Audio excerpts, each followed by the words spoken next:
The systems have over 2,000 already calculated emission factors. The platform enables you to do what you need to do. Carbon reduction is only a small part of a company's portfolio. So their material is really rigorous and on point. It is a way to capture two types of data, financial data and activity data. It allows you to do it much easier when you have the ability to automate that data collection process.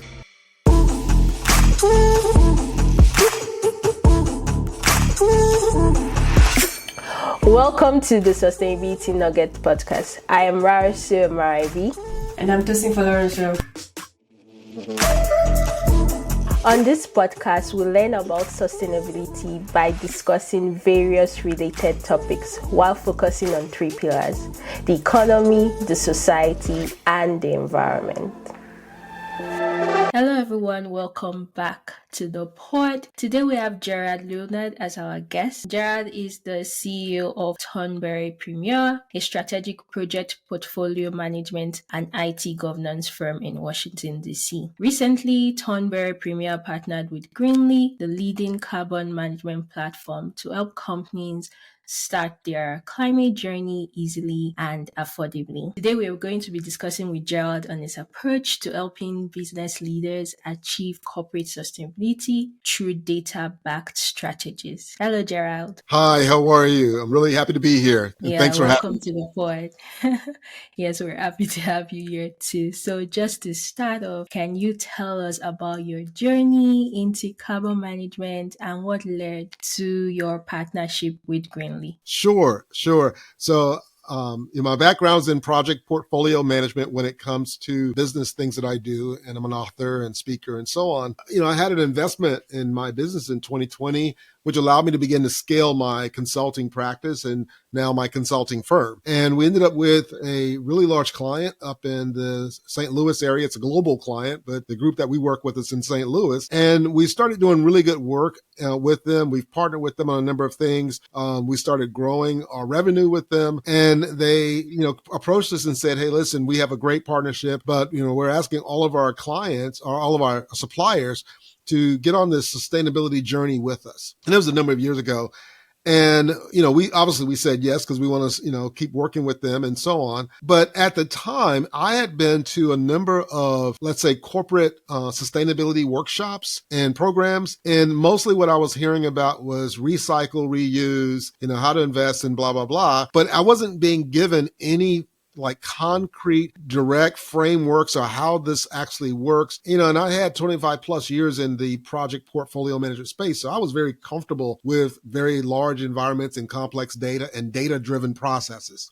So it wasn't making sense to me. I went out and did some research, grabbed 4 scholarly books and read them, and then mind mapped them, and then started doing more research. And I found Watershed, which is a much larger carbon accounting and a sustainability company. They pointed me to some PDFs, and I did some more research, and I found Greenly. And then when I had Greenly do a demo for me for my own usage, I saw the environment, and as soon as I saw, I was like, oh, this is exactly like the project portfolio management tools I've been using for years. It's just focused on sustainability. You got to collect all the data. You got to engage your employees. It has built-in reporting and so on. So we started the process and going through putting all the information into our system. And I was doing it. I was at some conferences and they were talking all about sustainability. And yet most people there who were suppliers still didn't understand what they were talking about. And it requires a little bit of rigor to really do carbon accounting. It's like financial accounting. And so you just don't wake up and kind of do this thing. You really have to spend some time and get comfortable with it. And so I saw the opportunity that not only could I use Greenly for myself to help me with my journey, but I could turn around and help other suppliers and other companies with their journey. And so I approached Greenly. We started having a conversation. And then one thing led to another. We became referral partners. And now we are full implementation partners and certified as climate experts with them, because they have a really rigorous program of training and so on, because they started, and they're based out of Paris, and they started right after the Paris Accord. And it was started by professors and sustainability PhD scientists and so on. And so their material is really rigorous and on point. And so that was kind of how I got started. And I ended up doing a workshop for the U.S. Department of Commerce. And they loved it. They introduced it to a lot of their people. And then we started getting clients who are looking for sustainability support, and we begin to help them on their journey. So it's been very rewarding to not only do it for myself and my own company, but to begin to help others really understand what it means to have a data-driven sustainability approach. Awesome. So even before we go further, I really want to know what carbon management platforms are. And I'm very aware that like this might vary based on the type. So you can use Greenly as like a case study here. So Yeah. what exactly does this platform, this carbon management platform do? How does it work? And why is it essential for businesses today? Sure, that's a great question. So, what happens with the carbon-based platform? If you were trying to capture your carbon, you would probably use spreadsheets or something. But it's really difficult to do that on spreadsheets. And so, what the carbon-based accounting system is a way to capture two types of data: financial data and activity data. And so, it literally says, okay, we're going to look at our carbon-based footprint for, let's say, 2024, which we just finished up, right? So you would need a version of your general ledger or your finances that you could upload into the system. They're not looking at all your detailed records. What they're doing is categorizing where you're expending resources. So, and especially it deals with scope 1, scope 2, and scope 3, but especially scope 3, where it's really indirect emissions. It's like turning the lights on, electricity, or commuting, or taking flights, or staying in hotels, or going out to eat. All of those activities emit carbon to some form or fashion, but how do you capture and do that? Well, the systems have over 2,000 already calculated emission factors. So based on the category of spend, whether it's airplane rides or going to lunch or commuting in your car or turning the lights on in your office or turning up your laptop or putting data in a data center, they're able to, based on the amount of money you spend and whatever currency you're in, to map that to a carbon emission factor. And that formula and that amount of spend will tell you what is the carbon-based footprint for that activity. So it makes it easy to then pull in your data, your financial information, and then have the system, based on all of the AI and all of the algorithms that are there, begin to assign the emission factors that may be applied to your spend. And then you have activity data, whether it's your buildings, your electrical usage, your employees commuting, and so on. It has a simple and straightforward way. But what it does, it also puts all of that data into one database or one data partition, right?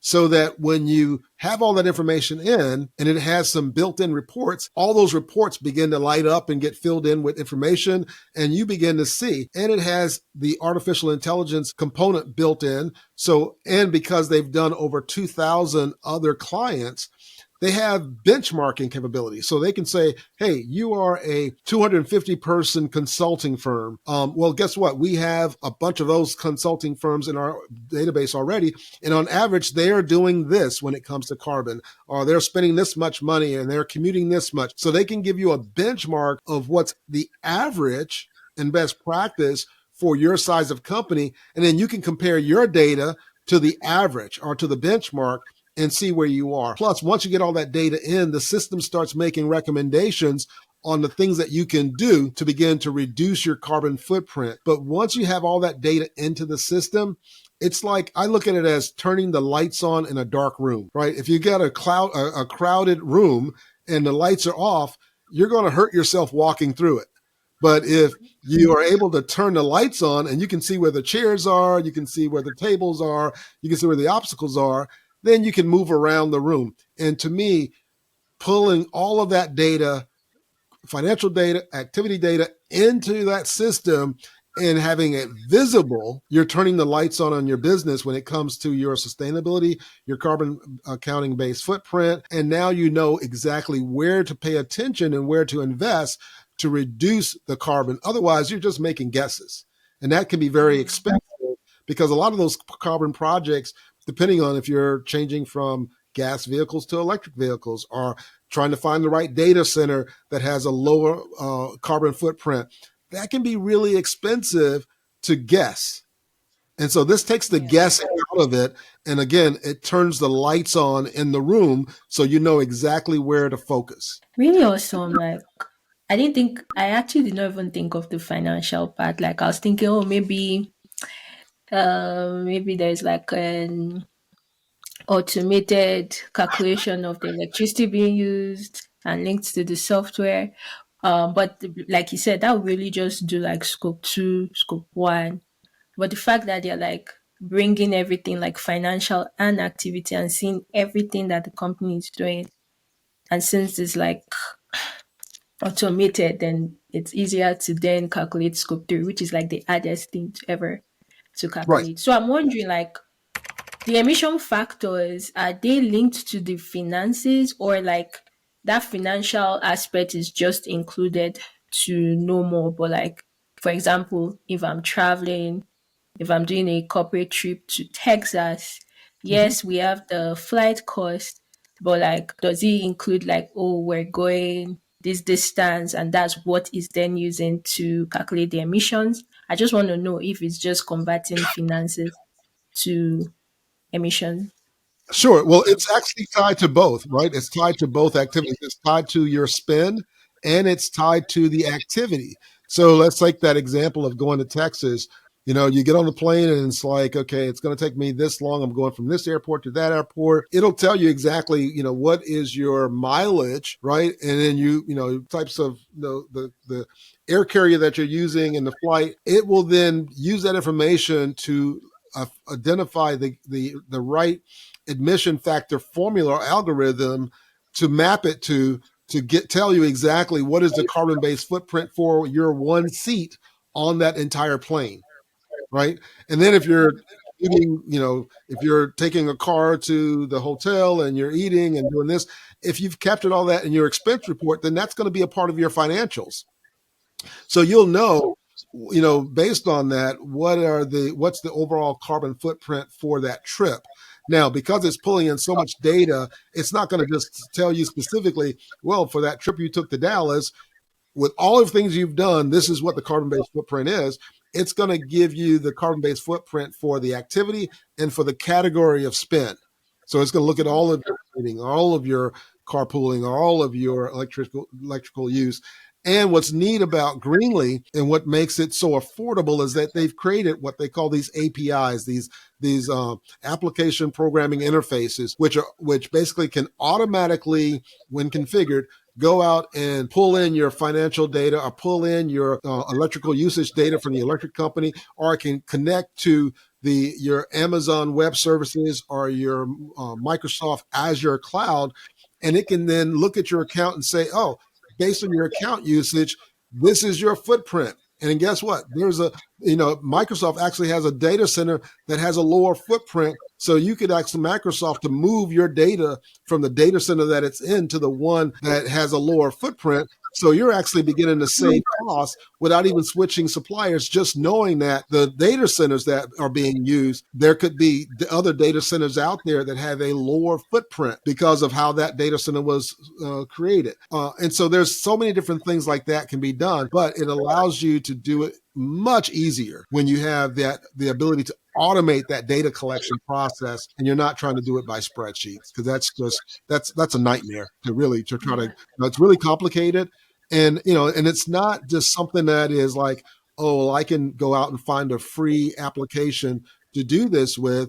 You really need, and what I loved about Greenland is that you really need science based advisors. And I always talk to my clients or anyone about, when you go get advice from someone who's a tour guide and not a travel agent, right? Have you ever gone someplace and you went and you wanted to go on a trip and you went to the travel agency and they said, hey, here's a brochure. You can go to Kilimanjaro. And they're going, great. Have you ever been? No, I haven't been, but here's a brochure and I can sell you a trip and I can help you buy the tickets and I can help you get there. They're not going to know how to prepare, what to do, what you should wear, when you should go, nothing. But if you go to a tour guide and say, I need to plan a trip to Kilimanjaro, they're going to go, wait a minute. It's going to take, you got to go work out. You got to do this. You need these kind of clothes. You got to, pack this kind of information and so on. So, it's you want to have an advisor or a coach who's going to lead you in this process, who's much more like a tour guide than a travel agent. And for me, that's what Greenly provided, was not only just the platform, which was amazing, but it provided these climate experts that also were specialized in various industries. So whether it was manufacturing or tech or service or finance, they had specialty information in those industries, and they were specialized in the size of your company. And so it was really a really good mix of services and guidance and advice that they provided. Nice. I guess that even answers the question of like what features should you look at when, or should companies look at when they're trying to choose a carbon management platform. Right. Um, so can you like walk us through maybe an example or a case study of how you've actually helped a company implement effective carbon management solution? Sure. So I have one company where we're helping them with their carbon platform. And so we had a couple of meetings with them, and we kind of walked them through what the process looks like. And there's various levels or various different services. They can just say, hey, right now we're just getting started. So we just need the GHG report or our compliance report. So we get a good footprint of where we are. And then we can begin to look at, okay, based on where we are and based on the carbon culprits of what's causing the largest footprint of carbon in our organization, we can begin to look at the strategies for how do we reduce that. Because there may be some low-hanging fruit there where there may be some minimal things that you can do and that you can have a big impact on the environment. And so, we onboarded them onto the platform. We got them trained up on how to use it. We're mentoring and coaching their own project manager, because the beauty is, like, we're providing that guidance and we're helping them on board onto the platform, but they have to still do some of the work and working with their financial people to go get the data, sending out the surveys and making sure their team members are doing it. But in the process, they're learning. They may have a degree in sustainability, or they may have knowledge of sustainability and that background. But as they're now putting their rubber on the road, or their feet on the track and starting to run and starting to do the activity, they're beginning to now go, oh, that's why we need to do this. That's how we need to do that. And so we walk along with them, right? And we hold their hands and from the standpoint of guiding them and answering their questions. And if there's any questions that they present to us that may be over our head, even though we've done a lot of studying, we've done a lot of great things with it, there's still tons of information out there that we haven't covered yet, because of the depth of knowledge required. So we are able to then reach back to Greenly, and not just the platform, but to those tour guides, those experts in the area, where if they say, hey, we need to focus on our science-based targets, we can help them with that process. Or their CDP report, we can help them with that process.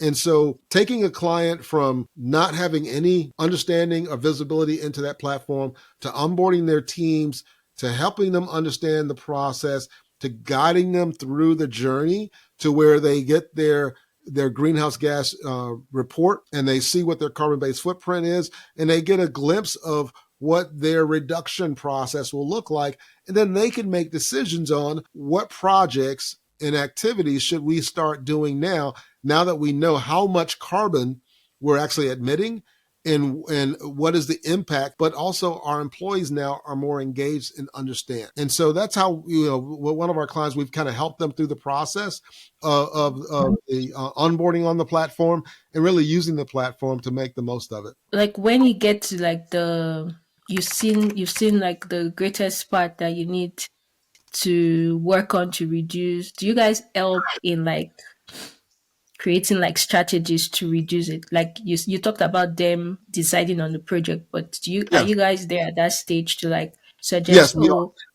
okay, that's awesome. Awesome. No, what's neat about that process is that once they put all the data in, because the system also has built-in AI capability, it starts making recommendations. And what's nice about the system is that it gives you the ability to create scenarios. So let's say the scenario that it gives you out of the box or from the AI isn't one that you're looking at going, I'm not sure that's what we want to do first. That's a little expensive, or it's this or that. Well, then you can create other scenarios and say, well, what if we did this first and reduce this, what would be the impact on our carbon footprint, and how long will it take us to get to net zero if we taken a second, third, or fourth approach? And so not only are you able to, and then really what that boils down to is that's the part where when I saw the system, and because of my background as a certified project portfolio management consultant with PMI and having written courses and written books on this topic, that's when my eyes lit up. I was like, okay, this is what this is. You get all of this data in the system. Now you know exactly where to focus.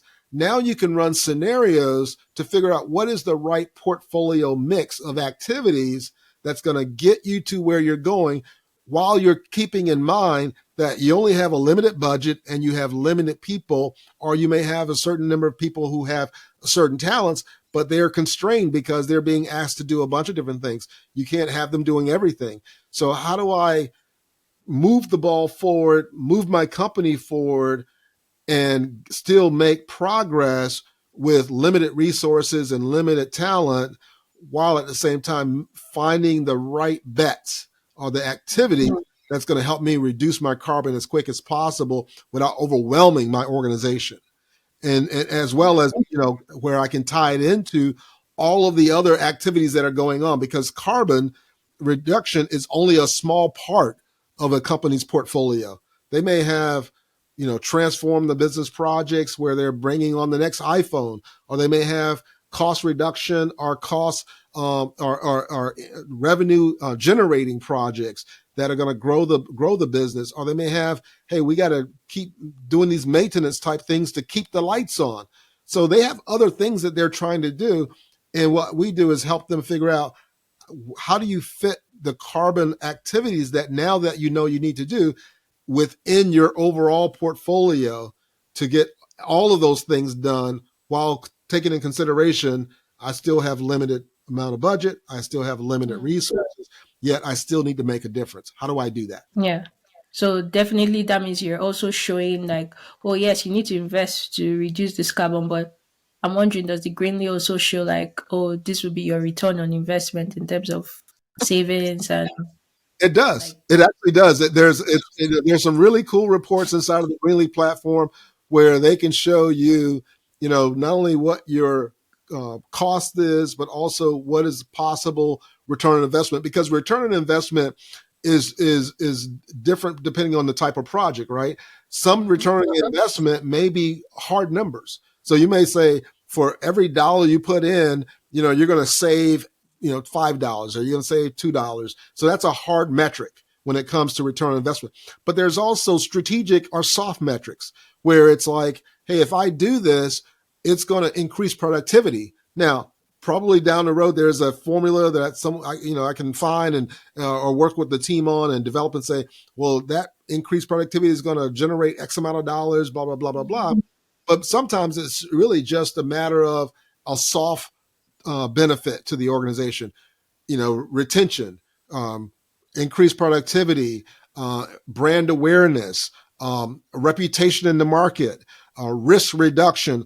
All of those are strategic benefits as well in return on investment that you might not be able to, calculate them with a calculator, but you can definitely feel the impact of them, and you will definitely feel the impact of those kinds of return on investments if you're not doing them and you start losing business, and if you are doing them and you start growing your business. awesome. In your time with implementing Greenly, this carbon management platform for businesses, what are the common challenges that businesses face during the implementing stage of the carbon management, and how do they overcome them, or how do you guys work with them to overcome these challenges? Right. I think one of the biggest challenges is educational. Just really getting their arms around the value and the importance of this, because if the C-suite or the CEO or the executives don't really understand the impact of leveraging a platform like Greenly, then one, you can have the challenge of do nothing, right? That's an option. Well, we're going to keep doing things the way we're doing, and we're just going to keep using spreadsheets. And right now, we're not getting slapped on the wrist because at least in the United States, there's no major, unless you're in California, there's no major penalties for not doing carbon. If you're a Fortune 500, you are required to do it, not only just because of the United States but and the SEC, but because of all the other countries that you're doing business in.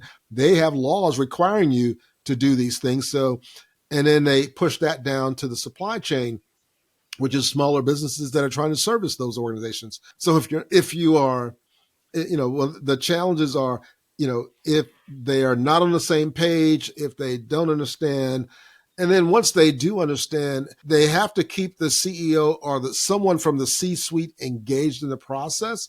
And that's really with any project, right? When you have a project that's aligned to your strategic objectives and it's going to move your company forward, it requires someone from the C-suite, whether it's the CIO, the CFO, the COO, the CEO, the chief administrative officer, you go down the road, cyber person, there's somebody at that level needs to take ownership and be the champion, right? Doesn't mean they have to do all the work of it, but they have to be accountable for getting this done and hold other people accountable for getting it done. And then when people know that someone at the C-suite level is concerned about this, then everybody's going to move and do what they got to do to make this project work. And I've seen it where, and it's not just with carbon projects, it's with any kind of projects. The project gets kicked off, the C-suite person comes in, gives it a big hurrah, and then in the middle of the project, they disappear and the project starts floundering because people are like, oh, well, okay, he's not coming back or she's not coming to the meetings anymore. Must not be that important. But I've also seen where when the C-suite is engaged throughout the process and it's on their radar and this is going to happen, then things get done, right? Things really get done. And so I think that's those two are, just the commitment from the C-suite or the owners of the business to just see it through, and then education, keep educating not only the C-suite but also the staff and the people so that they all get on the same page around the value that this process can generate. And then also seeing it that it's not just about compliance. I know there are a lot of requirements out there. EcoVadis is about the compliance of, carbon and so on and sustainability, but it's more than that, because when you really understand the value of building a sustainable business, you are building a business that's going to grow in revenue, that's going to have a great reputation in the market, that's going to attract talent, that is going to be compliant with regulations and reduce risk, and it's going to reduce turnover, and it's going to reduce expenses. And so at the end of the day, though you add up those different combinations of elements or components, it's going to increase your profits. Because if I'm increasing my revenue and I'm decreasing my expenses and I'm maintaining my staff and reducing turnover and I'm building customer loyalty, I'm going to have a business that people are going to want to shop at and be a part of their services. And it's going to grow over time. It's going to increase the profit margin and it's going to increase the business. And I'll be honest, that's what I've seen in my business. By being in this game called sustainability and being certified and sharing my story and working with my clients, I have the clients that I do talk to, or even prospects, are much more interested in talking to me because they're like, oh, you can check all the ESG boxes and and it's not just carbon accounting. It's like, oh, on the social side, you're giving some of your revenue back into the community where your business is, and you're helping underserved communities. And from a governance standpoint, you have the processes and things in place. You're checking the boxes. You're a good business. You're someone we can trust. And so it creates this air of trustworthiness. And when you feel like, hey, I have a business that I'm engaging with that I can trust emotionally, that means I can go to sleep at night and not worry about, are they going to run off with the money? Are they going to do something scandalous? Because as I'm getting engaged with them in this process and I can trust them, you're going to end up with, more business and really good clients and really good team members who are dedicated because they're seeing that you are trustworthy and you're making a difference. So I know you talked about the case study initially of the company, but I want to know, when people implement Greenly, see where to reduce and all, are there success stories of, oh, we did this with Greenly. These were strategies we've implemented, and now we've come back to Greenly and we've seen the reduction. Like, are these success stories, Yes, like that? Yeah, a lot. there are a number of success stories, and not just with my clients, but across the Greenly platform. They have a number of case studies and a number of success stories where companies have gone through this journey. They've reduced their carbon footprint, and they're seeing a market difference. Now, there are also some stories where you had executives who did all of this work, and then the leadership team changed, and the folks who came in didn't believe in sustainability, and things went backwards. So there's also some of those stories. And so it really, it's not just leveraging the Greenleaf platform. The platform just enables you to do what you need to do. It's really the leadership that has to have that conviction and that fortitude to say, this is where we're going, this is how we're going to do it, and this is the kind of business we're going to be, and we're going to get everybody on board and go that direction. And if you can do that and keep that, then you will see the benefits of following this process and using a tool like Greenly. And it's one of the most comprehensive ones. I did a discussion the other day with a college professor who had his PhD in sustainability. And he had actually done things in papers and projects over in Switzerland and Germany and Africa. I mean, he's all over the world doing this stuff. And when I showed him the Greenly platform, one of his words were, he asked me a bunch of questions. He goes, I've never seen a tool that is this comprehensive.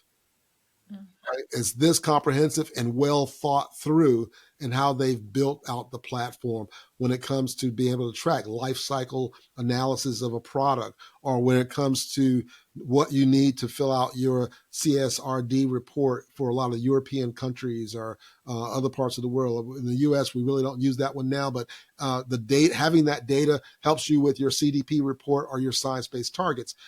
It's a really well thought out and well put together platform, and it guides you through the process so you don't feel like you're just trying to do this by yourself.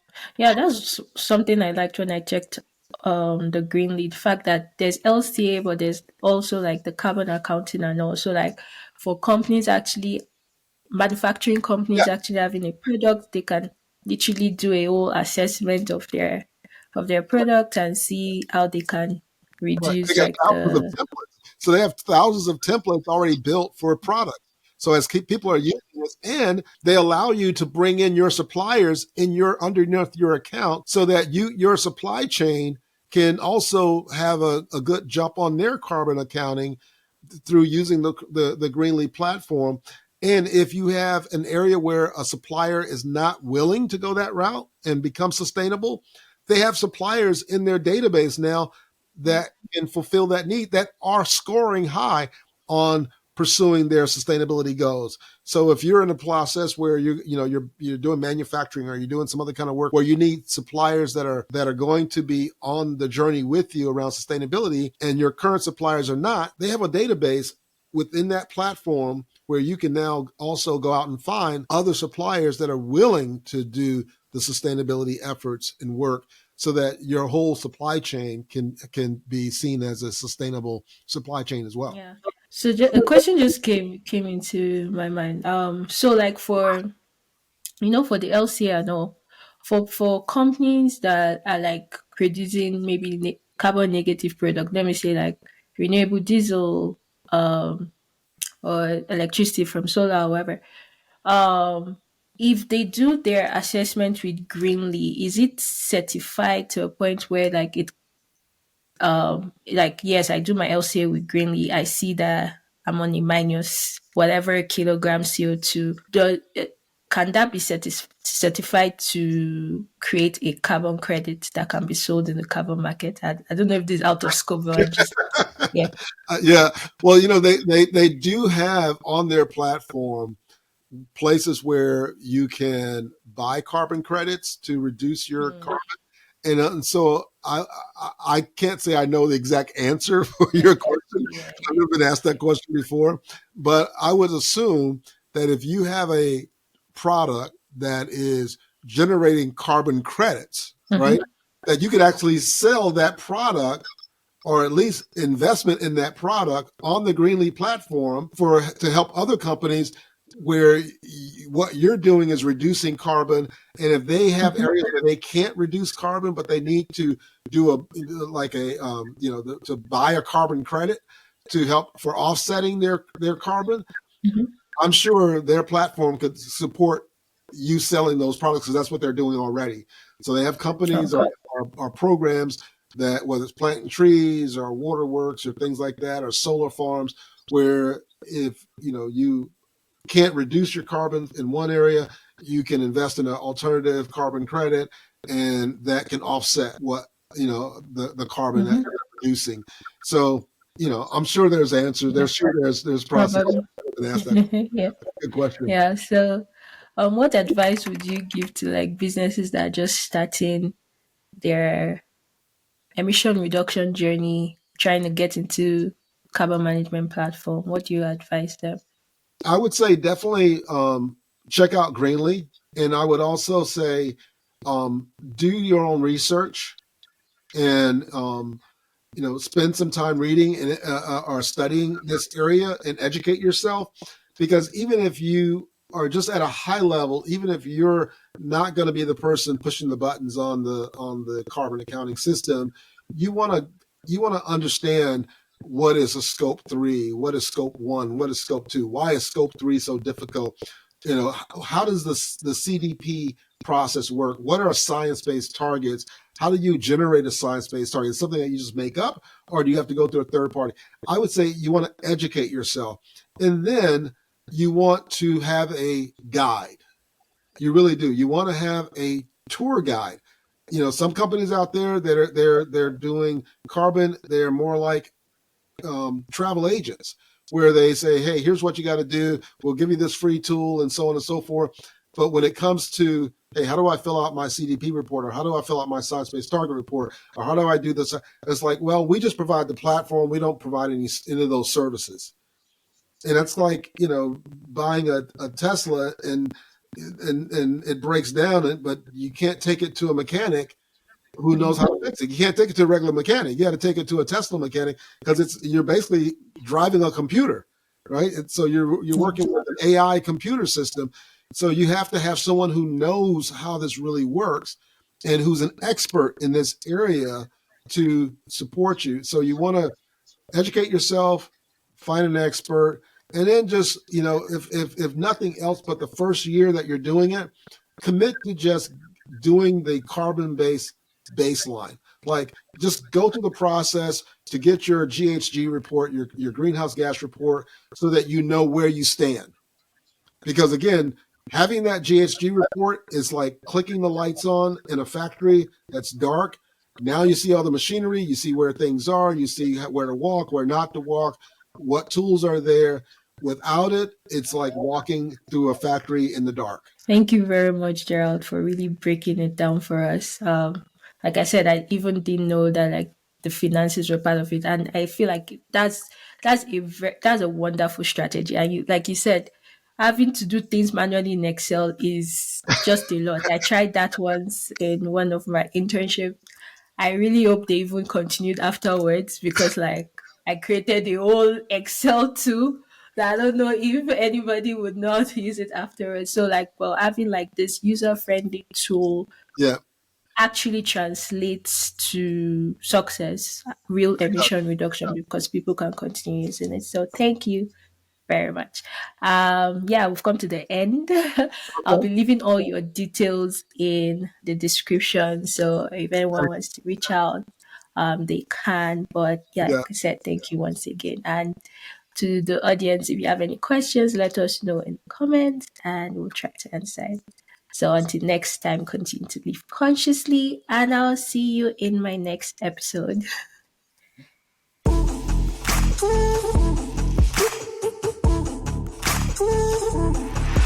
Thanks so much for listening to the Sustainability Nuggets podcast. I am Rarsu Marabi.